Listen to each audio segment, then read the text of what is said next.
¿Qué tal? Muy buenas tardes, noches.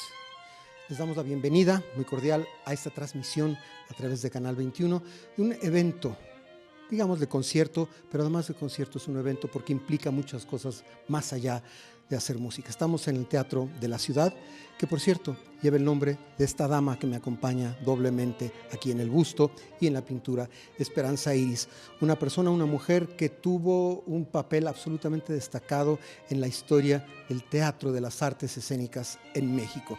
Y este Teatro de la Ciudad, aunque mucha gente no lo sabe y le llama solamente así, lleva por nombre oficial el de Esperanza Iris. Así que por una parte estamos aquí en un lugar absolutamente emblemático, que además está de celebración con este evento. Este concierto funciona en parte principal, como la conmemoración del 103 aniversario de la inauguración de este Teatro de la Ciudad, Esperanza Iris.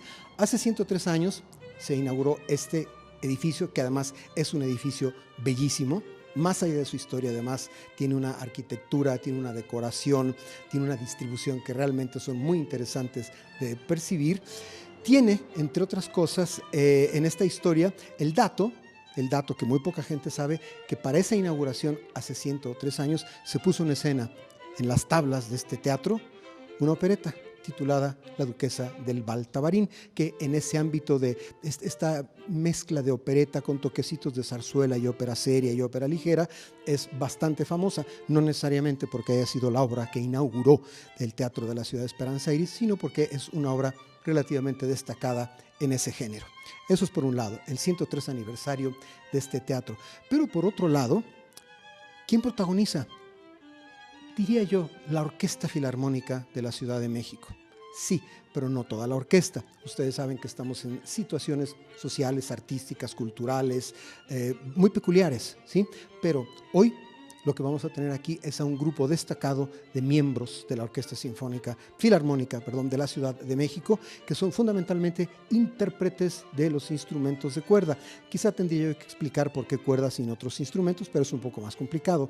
El caso es que hay un doble emblema, no solamente la celebración del 103 aniversario del Teatro de la Ciudad, Esperanza Iris, sino que además, ¿sí?, esto implica el regreso, la primera vez que músicos de la Orquesta Filarmónica de la Ciudad de México se presentan en vivo y con público, un público reducido con todas las medidas que ustedes saben que se están tomando, pero finalmente hoy se da ese contacto, esa interfase, esa comunión, no quiero usar un lugar común, pero es una comunión entre los músicos y el público, que por razones diversas será relativamente escaso, pero ahí está. Yo ya lo vi, ustedes lo van a ver también, y se trata al menos de que hay público escuchando a los músicos y músicos siendo aplaudidos y escuchados por el público, y esto es fundamental. Y un tercer elemento que yo no quisiera dejar pasar sin comentar, porque también es importante, es que la Orquesta Filarmónica de la Ciudad de México, que fue fundada en el año de 1978 y sobrevive con buena salud artística hasta nuestros días, tuvo como su primera sede el Teatro de la Ciudad, Esperanza Iris. ¿Qué mejor que músicos de la Orquesta Filarmónica de la Ciudad de México regresen a la actividad presencial, en vivo, en un teatro y con público, precisamente aquí, que fue su primera sede? Ese es entonces el perfil general del concierto que nos convoca aquí esta noche, al público que está aquí en vivo y a ustedes que gentilmente nos siguen a través de esta transmisión del Canal 21.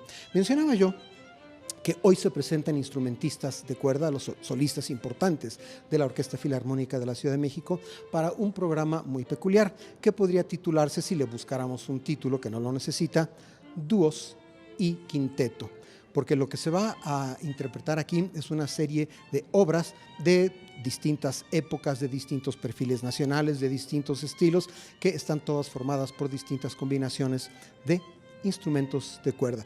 En primer lugar, vamos a escuchar un dúo para violines del compositor francés Jean-Marie Leclerc, después un dúo para violas del compositor bohemio austriaco, es un poco complicado, después se los voy a contar, llamado Carl Stamitz. Después otro dúo para violines, que originalmente no era un dúo para violines, del gran compositor austriaco y yo diría el gran compositor de la historia, Wolfgang Amadeus Mozart.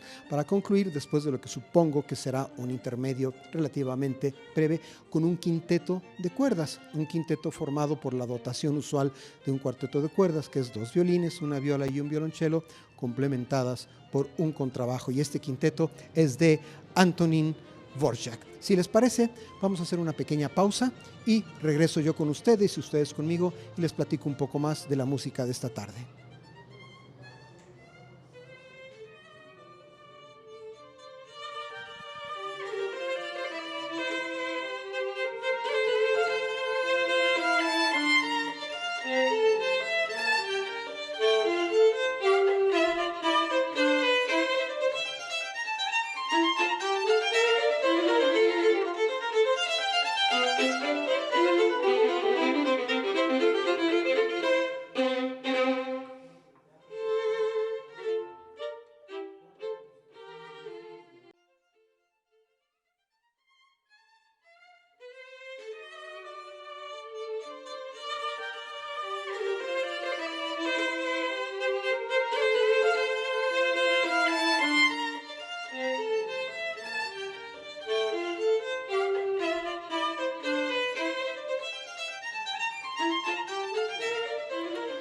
Y bien, estamos aquí ya de regreso en esta área tan conocida del primer piso del Teatro de la Ciudad de Esperanza Iris.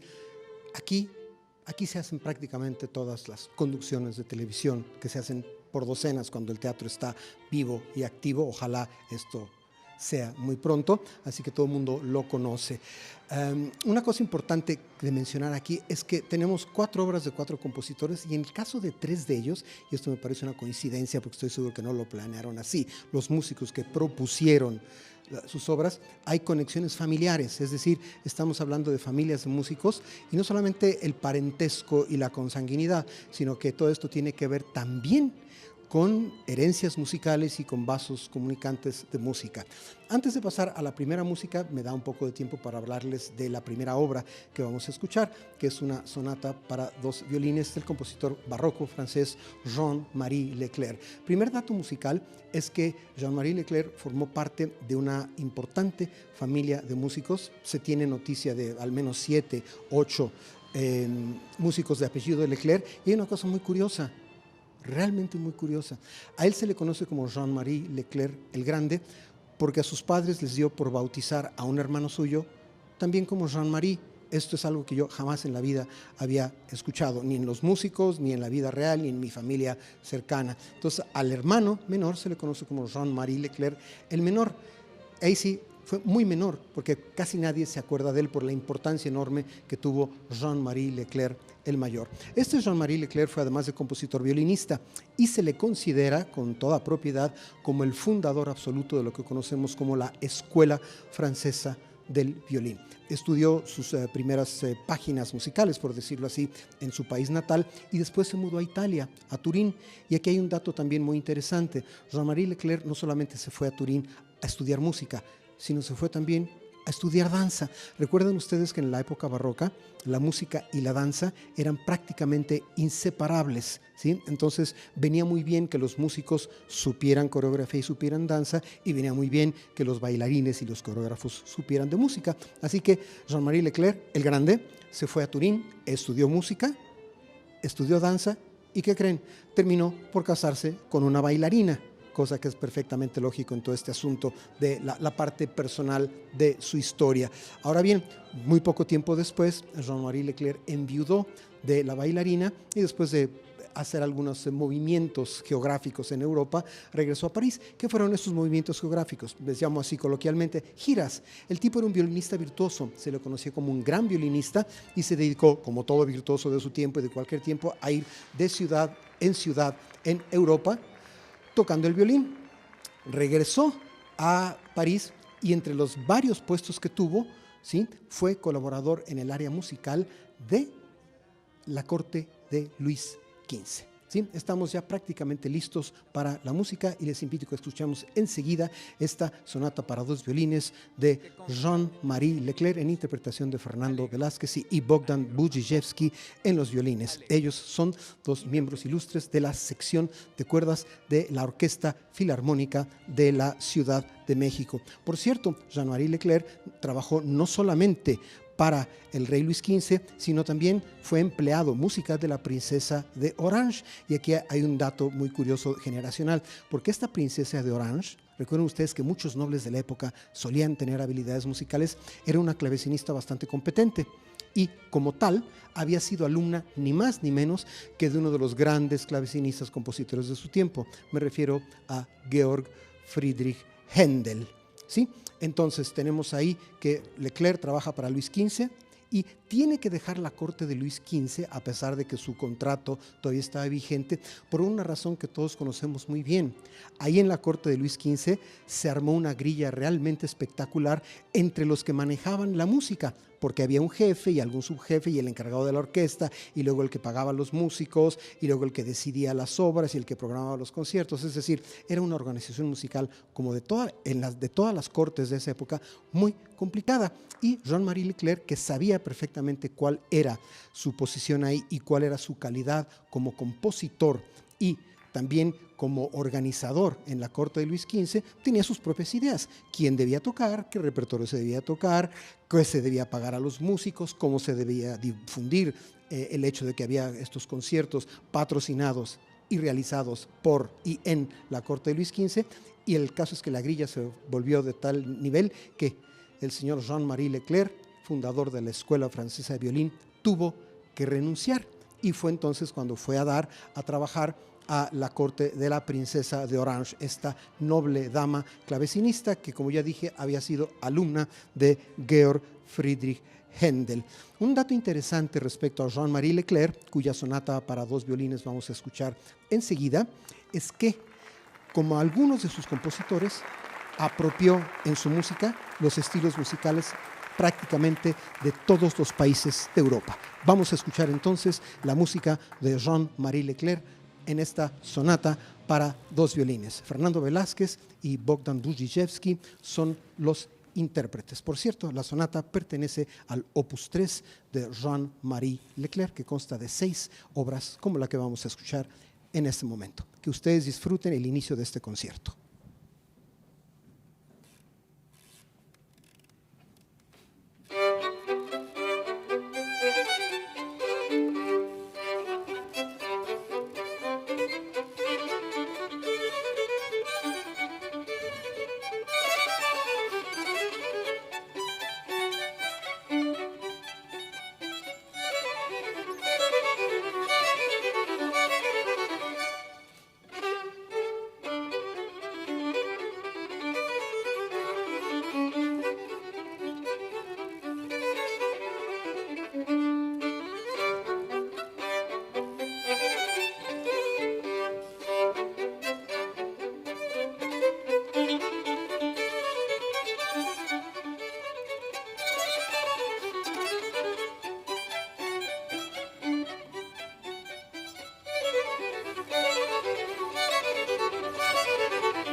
A continuación, escucharemos del clasicismo la obra de Carl Stamitz, el dúo número 3 del ciclo de 6 dúos para viola, que consta de 3 movimientos: allegro, andante y rondó.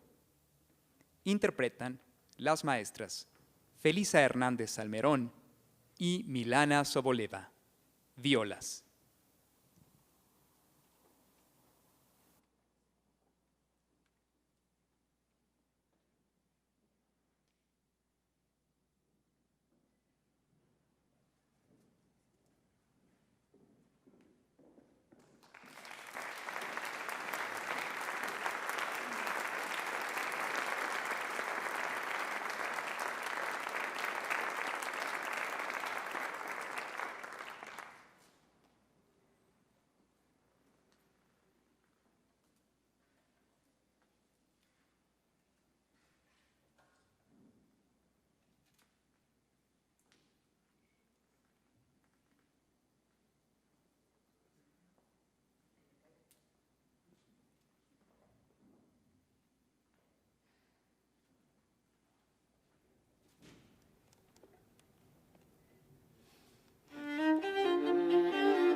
A continuación, la tercera obra del programa se trata de la sonata para dos violines en si bemol mayor, Kegel 378, del compositor austriaco Wolfgang Amadeus Mozart. Interpretan la maestra Erika Tovosiewicz y el maestro Fernando Mino, violines. Consta de 3 movimientos: allegro moderato, andante sostenuto e cantabile y allegro.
Y bien, con esto termina la primera parte del concierto de esta noche aquí en el Teatro de la Ciudad de Esperanza Iris, con el que se conmemora por una parte el 103 aniversario de este espacio escénico importantísimo de la ciudad, particularmente de su centro histórico, y por otra parte celebramos todos juntos la reanudación de actividades de la Orquesta Filarmónica de la Ciudad de México, hoy a través de la presencia parca de algunos de sus instrumentistas, específicamente, como ya lo mencioné, instrumentistas de su sección de cuerdas.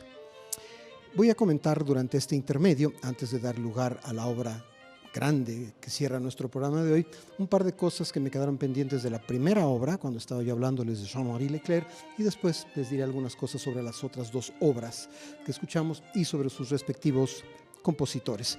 Me había quedado yo en la historia personal de Jean-Marie Leclerc con el hecho de que cuando estuvo en Italia se casó con una bailarina, cuando fue allá a estudiar música y danza, y después enviudó de esa bailarina, eso ya se los había contado.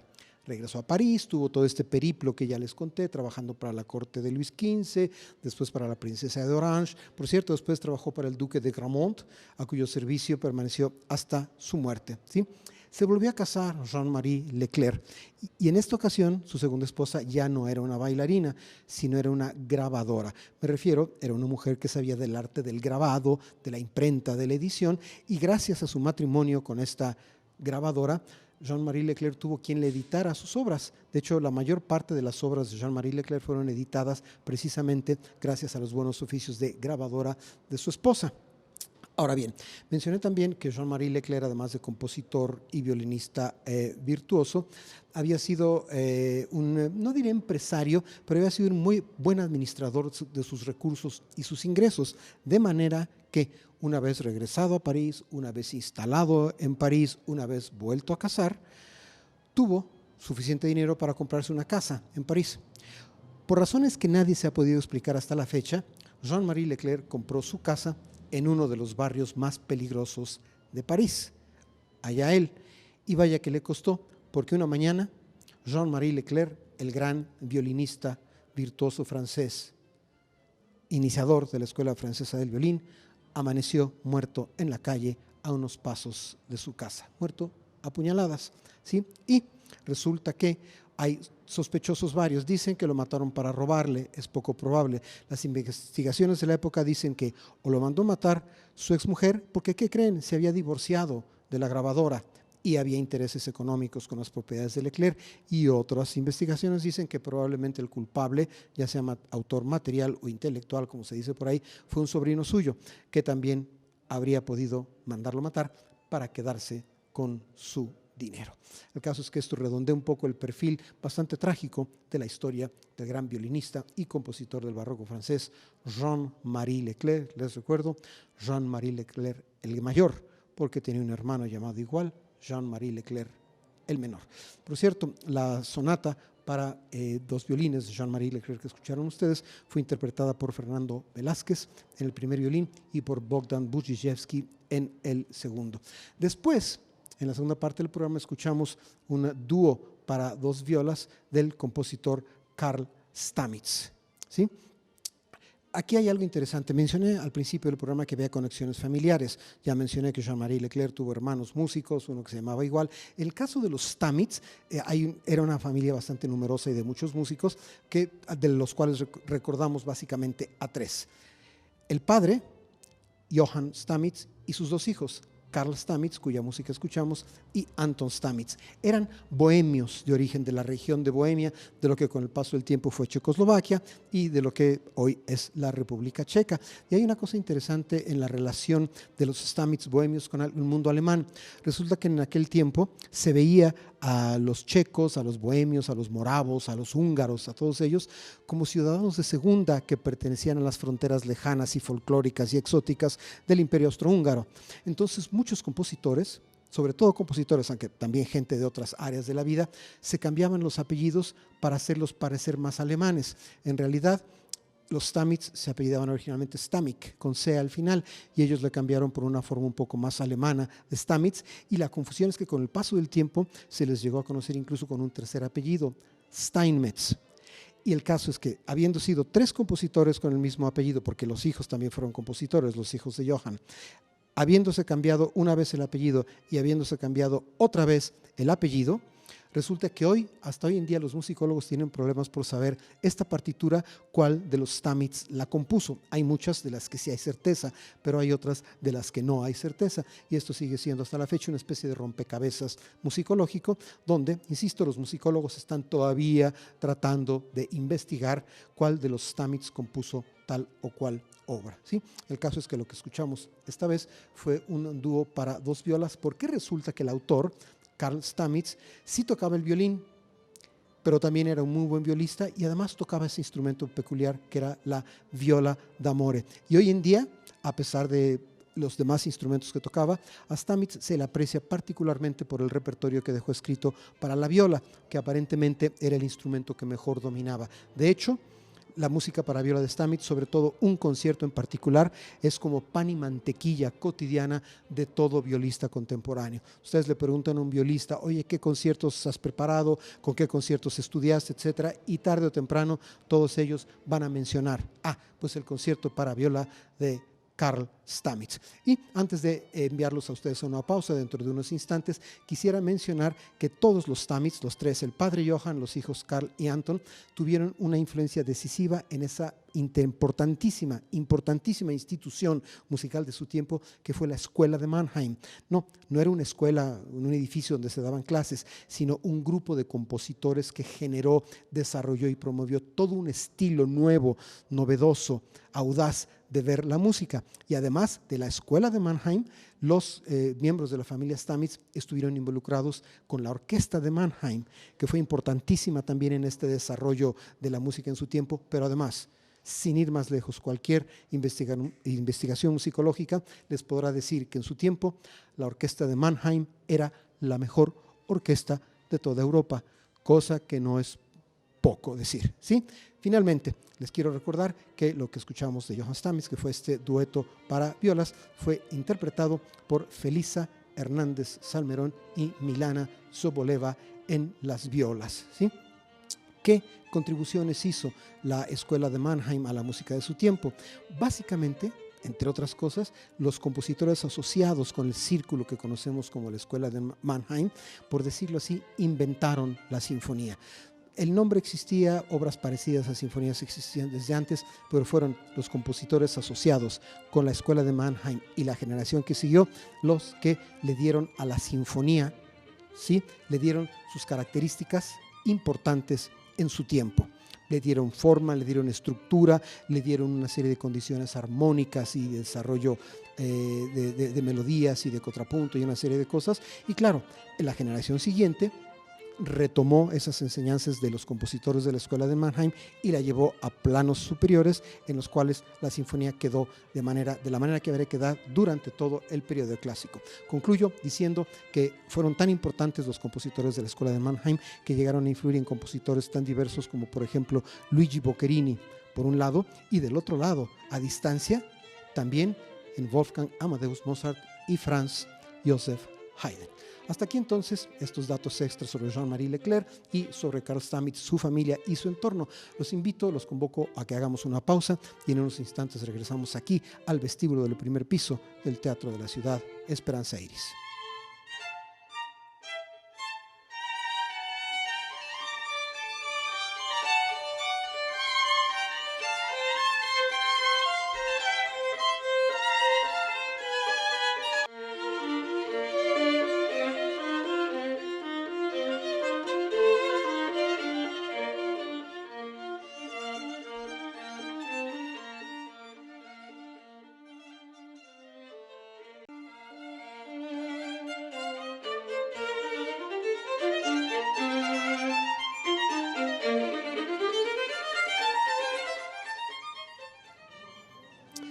Sean ustedes bienvenidos una vez más a este espacio del Teatro de la Ciudad Esperanza Iris, desde el cual estamos llevando a ustedes a través del Canal 21 este concierto muy especial en el que se conmemora por un lado el 103 aniversario de la fundación de este teatro, ya lo mencioné, con la representación de la opereta La Duquesa del Val Tabarín, y por otra parte el regreso a las actividades presenciales de la Orquesta Filarmónica de la Ciudad de México a través de los músicos de cuerda convocados hoy aquí.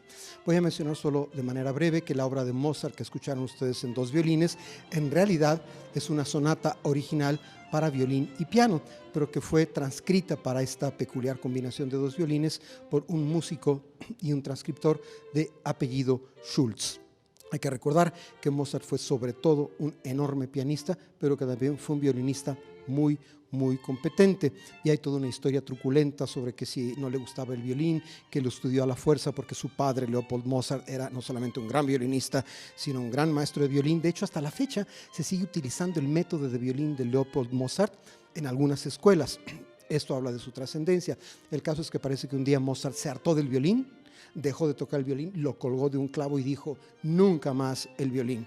Pero compuso obras muy hermosas para el instrumento. De entrada, un grupo de conciertos importantes, la Sinfonía Concertante para violín y viola, y una cantidad bastante numerosa de sonatas para violín y teclado y algunas otras obras menores, movimientos sueltos. Hay alrededor de una treintena de sonatas, y hay una cosa muy interesante, que algunas son ciertamente para violín y clavecín, otras son ciertamente para violín y piano, y hay algunas ambiguas, porque en aquel tiempo el término clavier en alemán quería decir en general teclado, aunque después se aplicó al piano.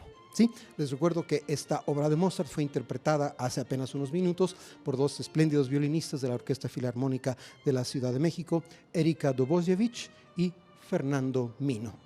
Y ahora me toca introducir para ustedes la obra grande con que cierra el programa de esta tarde-noche, que es un quinteto para cuerdas, el quinteto número 2, opus 77, del gran compositor bohemio Antonín Dvořák. Antonín Dvořák fue sobre todo compositor, no llegó a ser un gran virtuoso instrumentista como muchos otros de los compositores representados en este programa. De hecho, él es el único que no fue un virtuoso, pero de que sabía tocar, sabía tocar.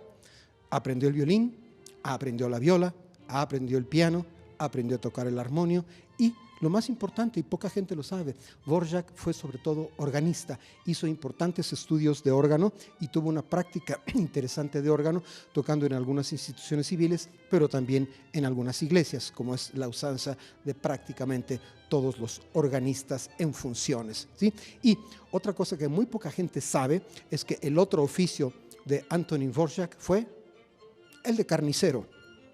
El padre de Dvořák regenteaba una posada y dobleteaba como carnicero, y a la hora de empezar a aprender oficios para ganarse la vida, para ayudar a la familia, el joven Antonín Dvořák, mientras estudiaba el violín, le daba la carnicería, es decir, alternaba el arco del violín, ¿sí?, con los cuchillos y las charrascas y todo aquello que se necesita para ser un buen carnicero. Afortunadamente, Antonín Dvořák se libró de un futuro de carnicero porque demostró muy temprano mucho talento. De hecho, demostró tanto talento que todavía relativamente joven empezó a obtener algunas becas estatales, y aquí hay una conexión muy importante.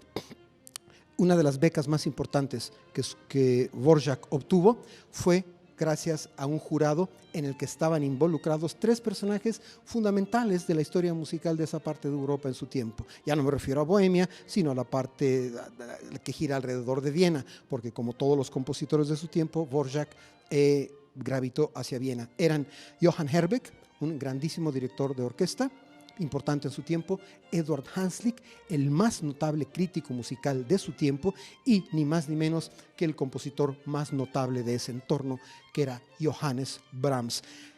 Dvořák tuvo la enorme fortuna de que su música le gustaba a Brahms, y Brahms se convirtió en patrono, protector y promotor de Antonín Dvořák. Mandaba su música a todos lados, lo recomendaba, lo trataba muy bien, y sobre todo Brahms hizo por Dvořák algo muy importante. Lo conectó con su propio editor, y gracias a eso Antonín Dvořák tuvo como editor durante el resto de su vida a Fritz Simrock, que no solamente era un editor importantísimo de su tiempo, sino que además era el editor de la música de Johannes Brahms. Imagínense a un joven compositor bohemio, aspirante, no principiante pero todavía inmaduro, compartir el mismo editor de partituras con Johannes Brahms.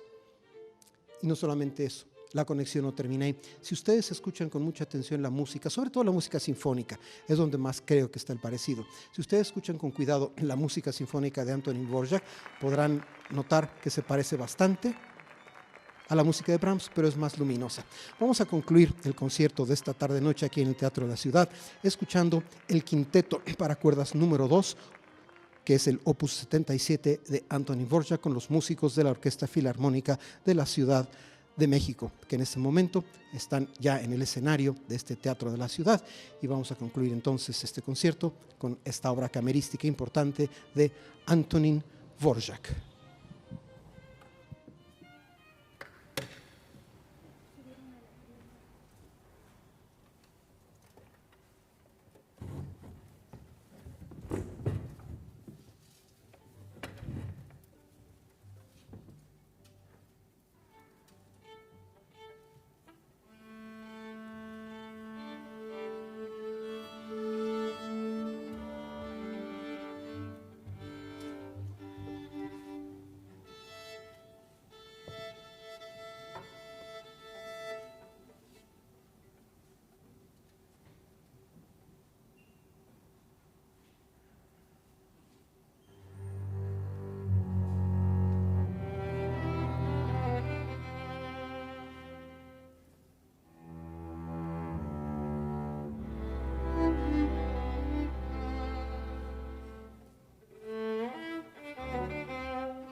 Así termina esta velada, la gala del 103 aniversario del Teatro de la Ciudad Esperanza Iris.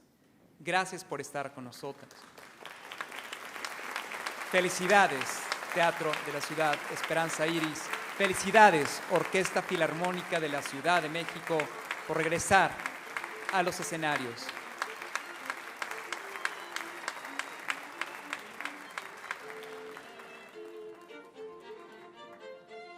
Y es así como llegamos al final de este programa musical que ha tenido lugar aquí en el Teatro de la Ciudad Esperanza Iris, con el motivo de dos conmemoraciones, dos celebraciones, por decirlo así, ya lo he dicho un par de veces. La primera, el 103 aniversario de la inauguración de este importante teatro, y la segunda, este primer momento de reconexión de los músicos de la Orquesta Filarmónica de la Ciudad de México con un público en vivo, con un teatro, con un concierto presencial.